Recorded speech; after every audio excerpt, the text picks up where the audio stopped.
You're listening to How India's Economy Works, hosted by journalist and author Puja Mehra.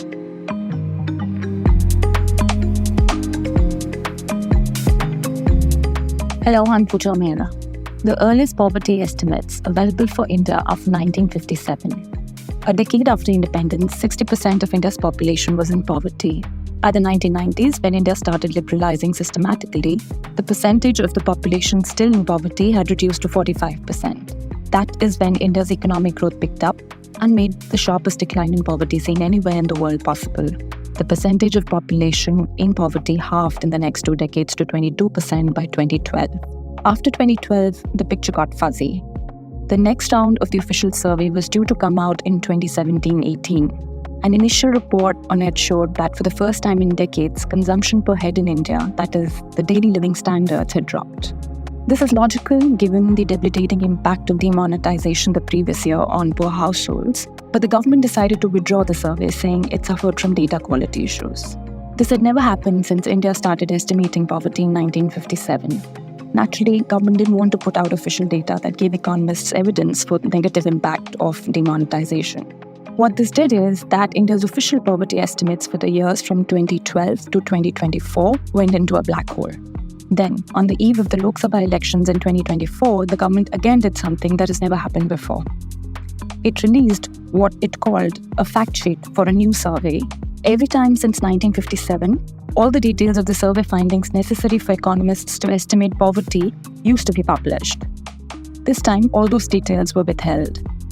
As a result, there is no consensus among economists on how to interpret the survey results for estimating poverty. I've noticed that economists that hope to get positions or promotions in government are saying that poverty has dropped. Some of them are saying it has dropped to as low as 5%. Some are even going as low as 2%. A few professional economists with no known political biases are saying that poverty may have dropped to 12 to 14%. Poverty rarely stops dropping when an economy is growing. I mean, poverty was reducing in the years between 1947 and the 1990s too, right? The real question always is, how fast will poverty reduce? That's where the role of the speed and the quality of economic growth and policy comes. The world's economists have always closely studied India's poverty. Our successes as well as our struggles offer lessons on how to reduce poverty to other countries. In fact, the concept of a poverty line was India's contribution to the studies of poverty globally. The guests on today's show are Professor Maitreesh Ghatak, Professor of Economics at London School of Economics, and Dr. Rishabh Kumar, who teaches economics at the University of Massachusetts, Boston. I followed their writings on India's poverty for years. Professor Ghatak, I want to start by asking you, how poor is India? Less poor than before? Yes, that's over time kind of dynamic that we see, that unless the economy really suffers from various shocks continuously, we would expect with economic growth poverty to decrease. So therefore, I would say independent of other considerations and what happened in the last decade compared to earlier decades, I think it's a safe assumption to say that poverty has gone down. So how do economists estimate how poor a country is? And using those estimates, what can be said about how poor India is? See, if we look at specifically about India, we have data collected by the NSS household surveys that we have from 1957 onwards, right? We have many rounds of this. I just looked up the number, about 51 surveys that have taken place until the very recent HCES fact sheet that was published by the NSO in February, which is a very brief summary of some of the patterns in consumer expenditure by various expenditure groups. Essentially, in India, the way this has been done is figuring out the caloric requirement in rural and urban areas separately, and then finding a money amount that would allow a person to buy that amount of goods. And of course, it's a very narrow measure, clearly. So therefore, the focus is really on the caloric intake. And we know from the last full survey results that were published in 21-11-12, that would be about 617 rupees for rural areas and 922 rupees for urban areas per month per person at 2011-12 prices. Are there many poor people in India as a proportion of the population?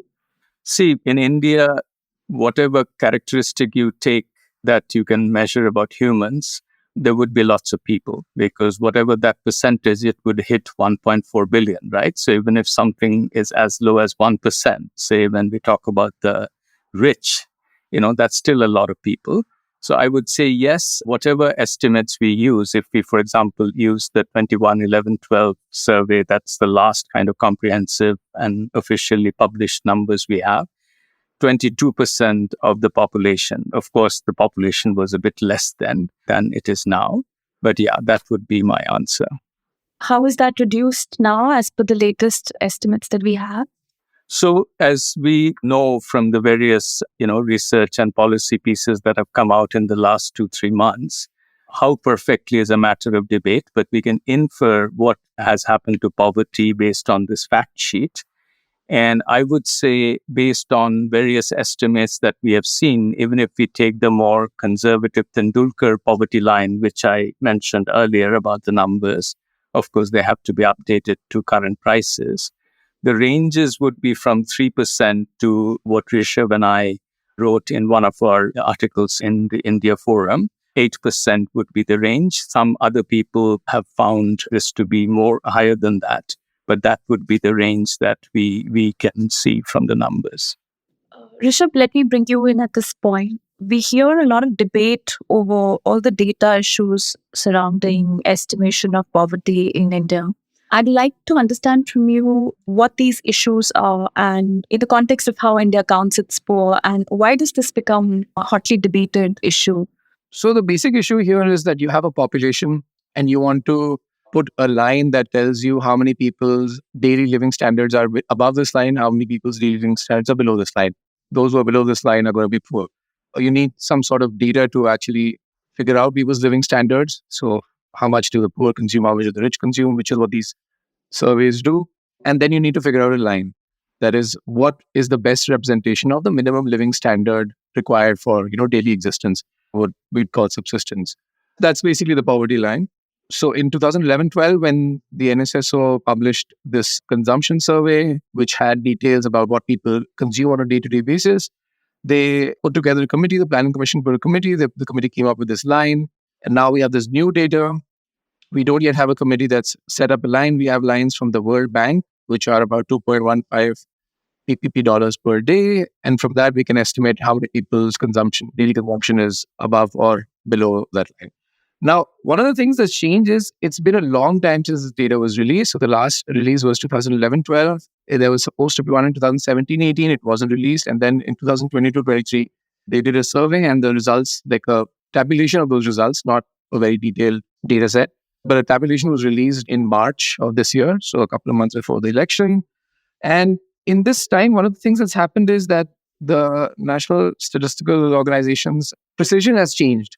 So the precision with which they can estimate consumption has changed. I mean, it's been a long time. This is natural. Their technology is has been updated. Their methods have been updated. And the precision with which people can recall how much they consume has changed, and it's supposed to be more precise. It's supposed to be more accurate. So if I, for example, consume 100 rupees worth of goods and services a day, this new methodology gets closer to rupees 100. If this technology has progressed in the last 10 years or so, then it's also true that it may not have been able to capture all 100 rupees worth of consumption 10 years ago. And so we kind of have this new method and a very long duration of time which has generated this controversy. We didn't have estimates for a long time. We didn't know the poverty headcount for a long time. And now we do, but we do this with a completely different methodology. And Rishabh, you mentioned that this data sheet has just come out days ahead of, or weeks ahead of a general election when we didn't see it come out when it was due. There was some suppression, a lot of people accuse, a lot of economists say, of data. How do you view this and how does it affect your trust in the data that has come out? Because I suppose that must be of great importance, no? How much you can trust the data and that affects how you assess poverty, and that must ultimately, I suppose, affect how the policymaker looks at poverty, right? Yeah, obviously, if data gets withdrawn at some point and then comes out of the blue like this, everyone's going to have some suspicions about the quality of the data. But from our perspective, we see the data and we try to evaluate it to the best of its merits. In 2017-18, there was a survey that was due to come out. When they published an initial report on this, the results showed that per capita consumption in India, that is daily living standards in India, had actually fallen for the first time in like several decades. And then the actual report and the data set were withdrawn, and it basically the statistical authorities said that there were quality control issues with this data set.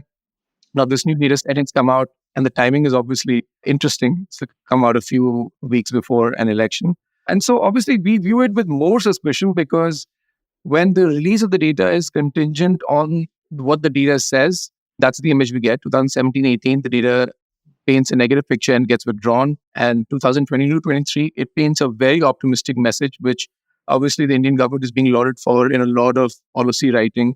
But if the release is dependent on the message, then in this case, obviously, we're going to view it with a lot more suspicion. So we want to treat it with the same suspicion that the statistical authorities had with the 2017-18 survey. Did you get a chance to look at the leaked 2017 data? And did you also think that there were some quality issues with it? Yeah, journalists leaked a table from this report. And from that report, I mean, obviously, we need much more detailed data to figure out what exactly the issues were. But the report itself suggests that based on prior methodologies, per capita consumption in India had gone down between 2011-12 and 2017-18. At this point, that's all we can say. I mean, we don't know the internal issues that the statistical authorities felt this survey had. One more question for you, Rishabh. You used alternative data sets to estimate through an alternative way poverty, Professor Ghatak and you.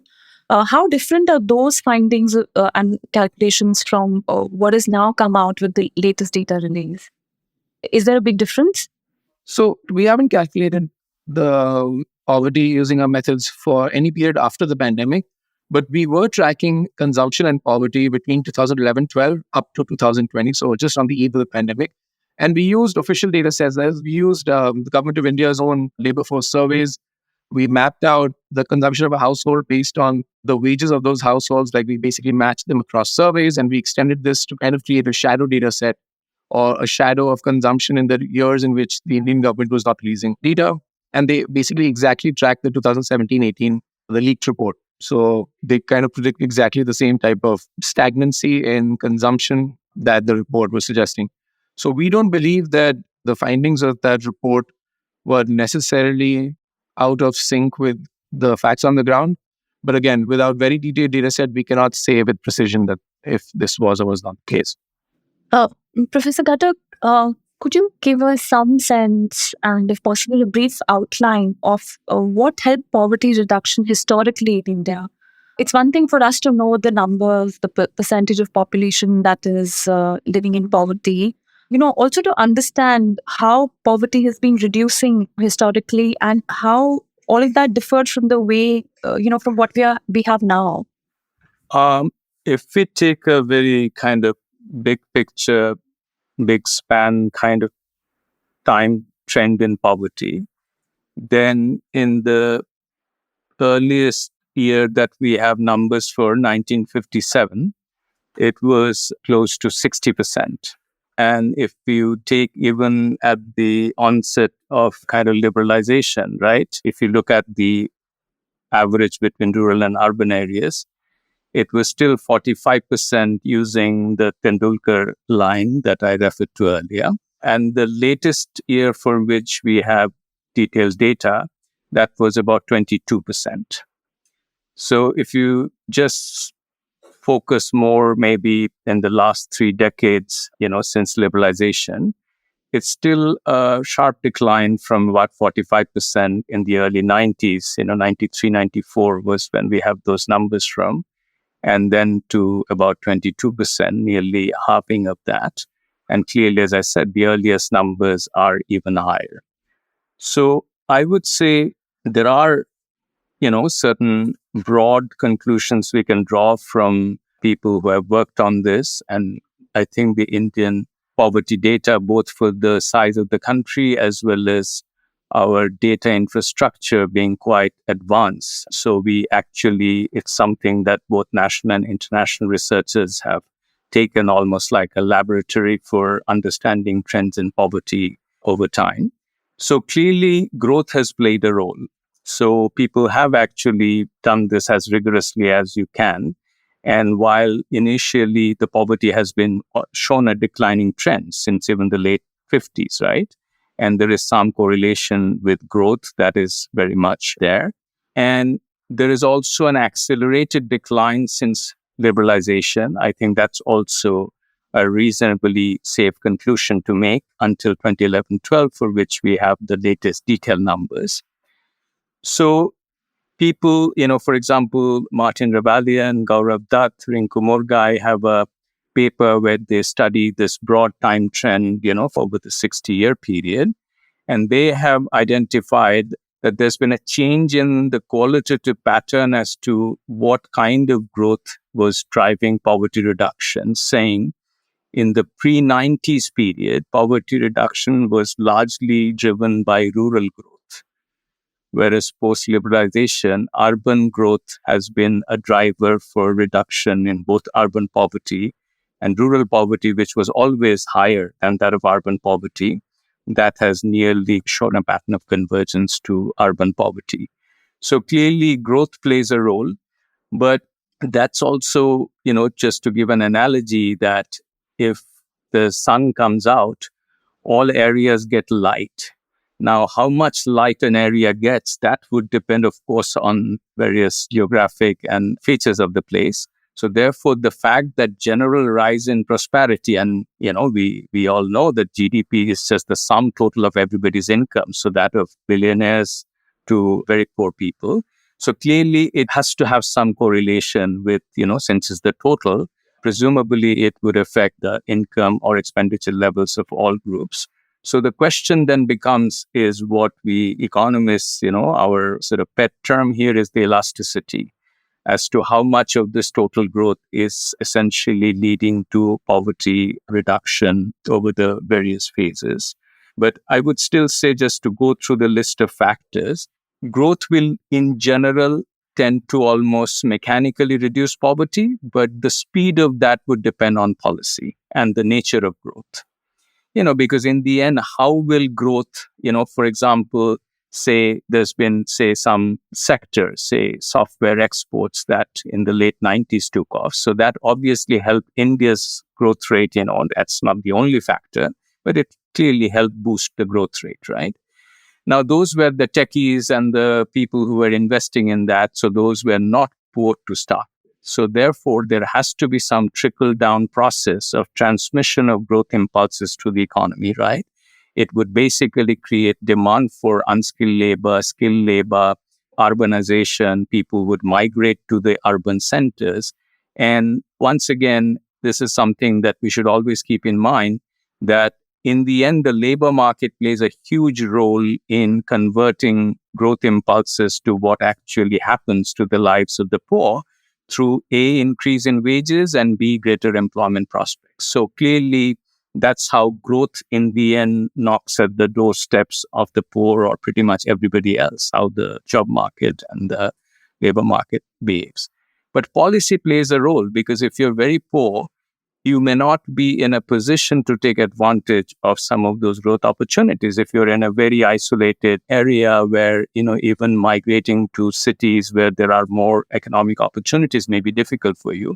So that's where policy also plays a role, social safety net, various anti-poverty programs. So that would be my kind of big picture overview.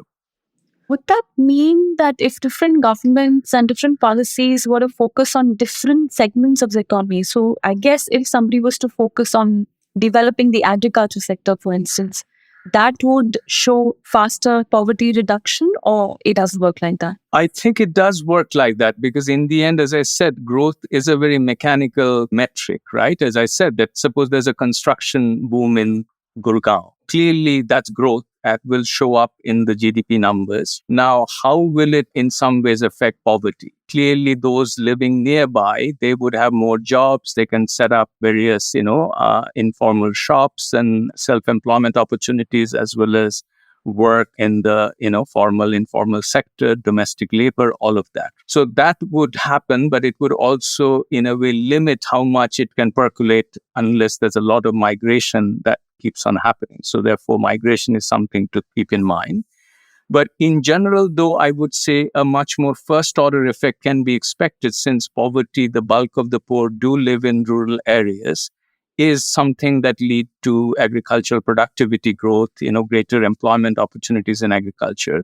That would have more first order effect on reducing overall poverty. And given that, Rishabh, what's your assessment of the different approaches of successive governments in recent years? Are you able to see a difference between governments, how they've delivered on poverty reduction? Broadly, if you think about it, if you look at the data, if you look at changes in governments, poverty has declined independent of the government in place, independent of the party in the center. Poverty has declined since the 1990s based on the World Bank's line, based on the Tendulkar line, based on any line that you take. And that's basically just an artifact of economic growth. So it's unclear if there is a special effect of a particular government in reducing poverty. For a fast growing economy, you expect there to be a consistent decline. And also remember that the line is very low. I mean, the line that we're using here, like if you use the World Bank line, it's a very low line. And if you have billions of people, somebody will always be pretty close to the line. So any amount of economic growth will push them just above the line. I mean, if you look at the World Bank's line, the way they assess it is they take the national poverty lines of a whole bunch of low-income countries and they try to find a line that shows extreme poverty that can make extreme poverty comparable across countries. And that's how they get this line. So in very poor countries, many in sub-Saharan Africa, you basically have very low levels of consumption at the bottom of the consumption distribution. So like the poor are really, really poor. And that basically ends up determining the extreme poverty line. And really the thing with India is that it's such a diverse and huge economy, and the population is so large that you have people at almost every possible income from. You have people who have American standards of living, and you have people who have sub-Saharan Africa living standards. So you kind of hit every different type of living standard, and that's what really determines the poverty line. The fact that these very poor countries have very low living standards. That's what we use. That's what the World Bank uses, at least, to draw these lines. So, fixing of the poverty line is not influenced by political economy reasons, because I recall a debate around 2013 where certain states, Indian states, wanted the poverty line to be fixed at a certain level because we were told that that impacts how much transfers they get from the center for certain programs, poverty reduction programs. But and if you have the poverty line at a high level, then more people would be below the poverty line, and that would qualify that particular state for larger transfers from the center. So does that also come into play? That's the political economy of transfers between states and the center. So that's a separate issue altogether. I think that's really them competing for resources, and they want to make their own lives because obviously cost of living is different in different parts of India. But what we are interested in is the national level, and we want to use the same kind of a living standard, adjusted for prices, obviously, to assess poverty. Also, what you said, sorry if I'm oversimplifying, gives me the impression that poverty reduction is almost automatic post-liberalization. Is it? Is that why it doesn't matter what ideological, political leaning of a government in office is towards poverty reduction? Well, I think there are two indisputable facts here. The first is that India's economy has grown a lot in the last 30 years.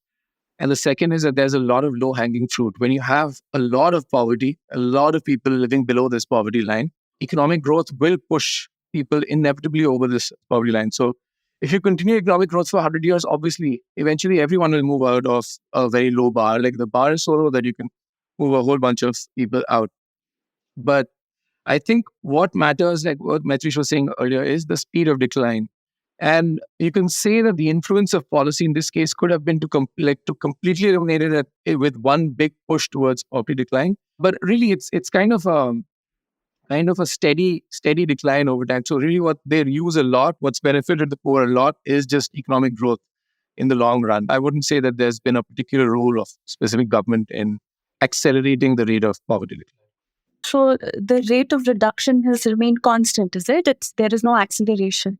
It depends on how you read the recent fact sheet, the 2022-23 fact sheet, because There's a whole range of opinions on this. I've seen estimates as low as 2%, and I've seen alternate estimates that will go as high as 12 to 14%.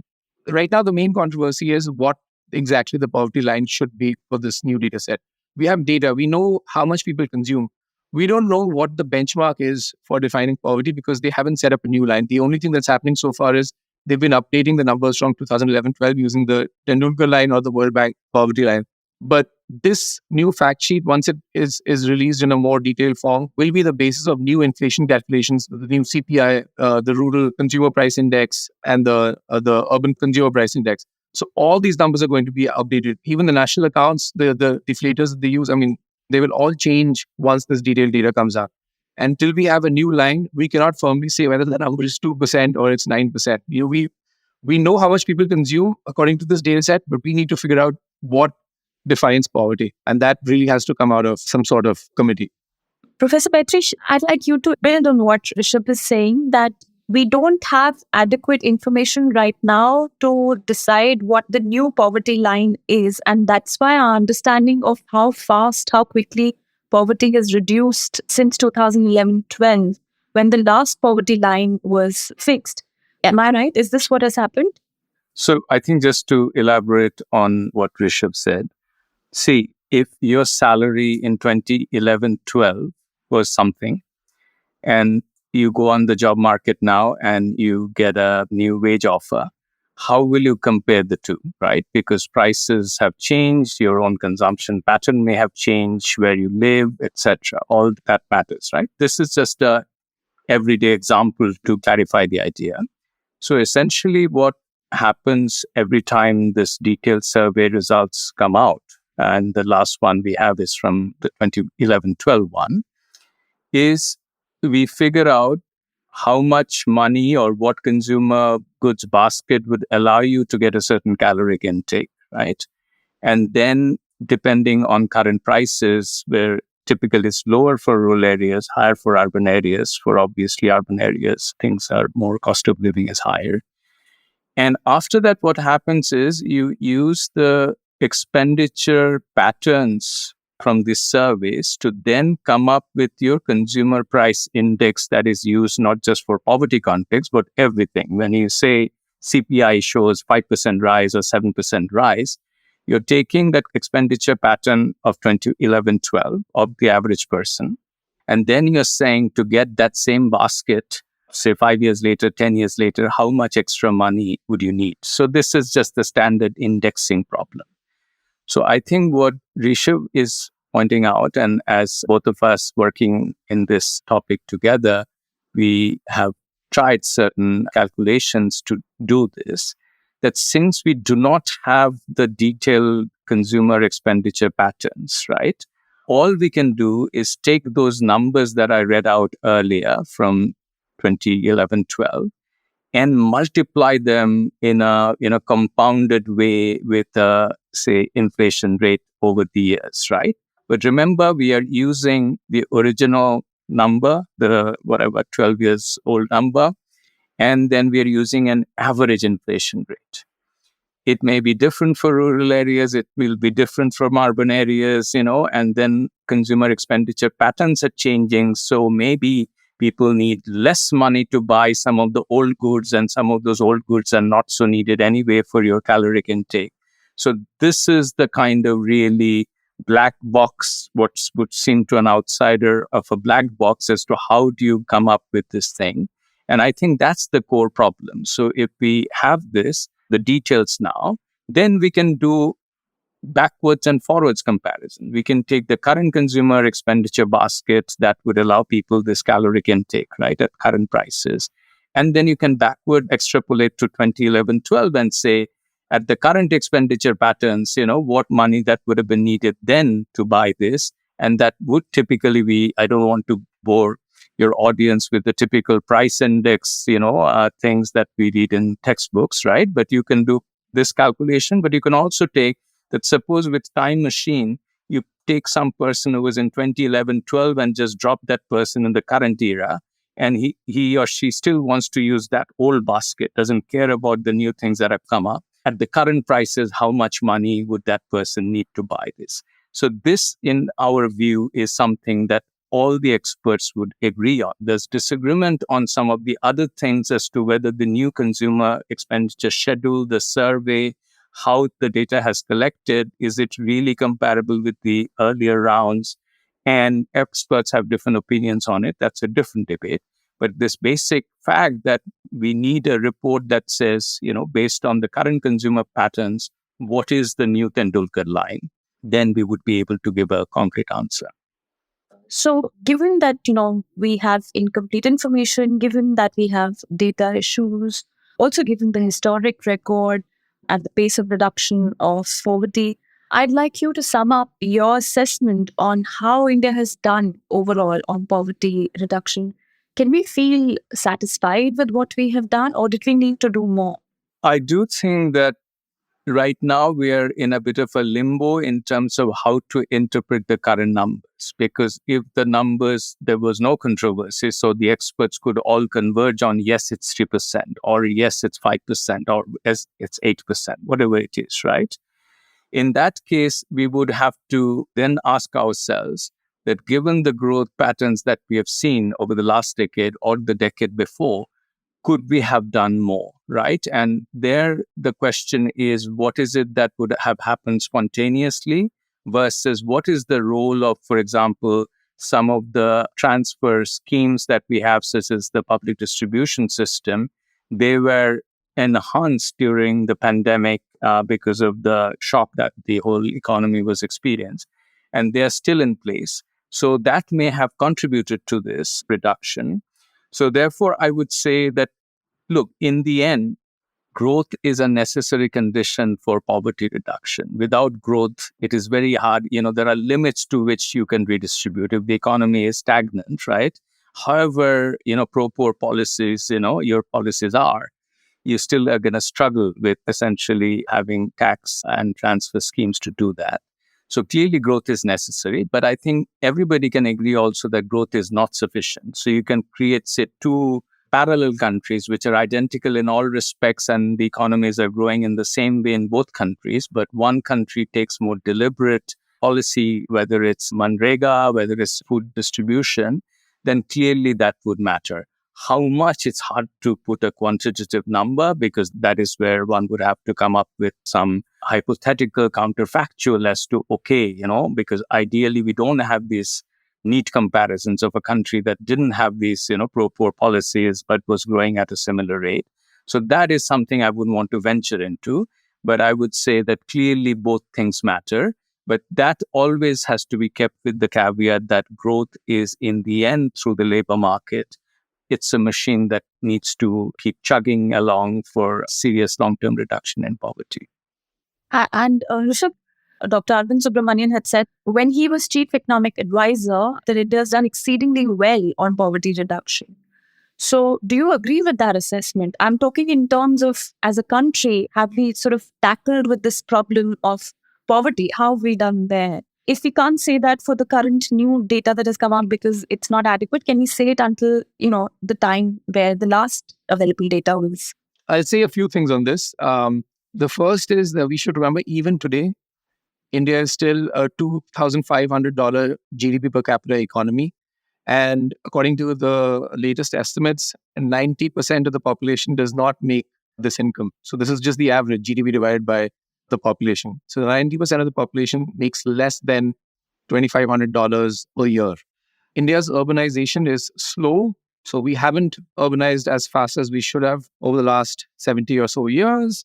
Arvind Subramanian himself has argued that India lacks big cities. India doesn't have enough cities compared to other economies at a similar level of development. So if you take Brazil, you take China, you look at the number of large cities, India doesn't have these. The share of agriculture in India is fairly large as a percentage of GDP. And one of the things that Maitreesh and I have argued in our India Forum piece is that it makes India a little bit exceptional. If you compare it to other countries like Bangladesh, Vietnam, China, then their reduction in poverty follows a reduction in the agricultural share of GDP. And India is the only country where for the last 10 or 15 years, if you take these latest updates, the decline in poverty is happening at the same level of agriculture share of GDP. So it's almost like at 16 to 17% share of agriculture in GDP, you're getting this vertical drop in poverty. So it's unclear how sustainable it is. Obviously, it also shows that there have been programs that have tried to reduce poverty without getting necessarily the structural transformation or the transformation out of agriculture, like less agricultural dependency. But the important thing is that till 2011-12, there is a consistent pattern between the decline in agriculture, which we associate with low productivity, low incomes, and higher poverty, and the poverty headcount. The relationship is fairly intact. And since then, it shows this kind of exceptional feature where the agriculture share stalls. It's fairly high compared to Bangladesh, Vietnam, and China. All these countries have a far lower agriculture share, and rich countries have a agriculture share of GDP of less than 5%. India's is 17%, and it actually went up during the pandemic a little bit. So on that front, you can say that till 2011-12, definitely there was a consistent pattern, consistent relationship between poverty decline and economic development. And since then, whatever has happened is a bit of a black box. Also, 45% of our working population, according to government data, is still working on the farms, which is probably a very big number. Yeah, and one of the biggest shares of the workforce is actually unpaid workers. If you look at the classification of workers, they're unpaid workers, household helpers. It's a very, very large proportion of the population, which means they're not really getting income. They're dependent on whatever the household is able to produce and consume. So that doesn't augur well for poverty reduction. Yeah. It's unclear if this is sustainable. Just based on these historical patterns and these comparisons with other countries, it's unclear if this is sustainable or if it's been part of a big push over the last few years to get some transfers and get leakages out of the system. It's unclear if this is going to continue for a very, very long time. And just the fundamental fact is at $2,500 GDP per capita, there's only so much you can do. The ultimate goal is to get, say, $10,000 per capita or something like that. Once you're there, then you can say that living standards at the bottom have truly gone up compared to the rest of the world. Following up on what Rishabh said and going back to your specific question about the comparison until 2011-12, because until then, there are always data controversies, but, they've been in a way less than what has happened in the last decade, largely because we don't have the details either from the very recent survey as well as the 2017-18 survey, which never came out. So it's possible everything is exactly as positive as some of the calculations are showing, but because of the, unclear or the lack of full details, we don't know. But yes, I would say that if I just look at the numbers, in the early 90s, the poverty headcount ratio was 45%. And then in 2011-12, it was 22%. So therefore, it's 2 decades, literally 20 years. And essentially, it's a reduction of the size of the poor by half. Of course, with the caveat that the population size keeps changing. So we still think that, this is a significant achievement. And I don't think there is any doubt about that. Thank you. Thank you so much. Thank you. Thank you.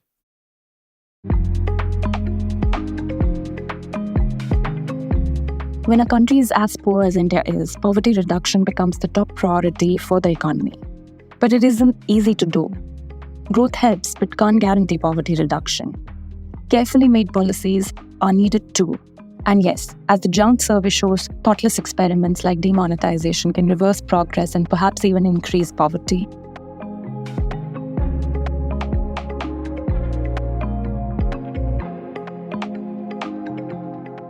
You've been listening to How India's Economy Works, hosted by journalist and author Puja Mehra. Do stay connected with more of our coverage at The Core. You can check out our website or sign up to our newsletter at www.thecore.in. That is www.thecore.in. Do also track us on LinkedIn, where we usually post synopses or extracts of our top stories and interviews. We would love your feedback, so do write to us at feedback@thecore.in. Thank you for listening.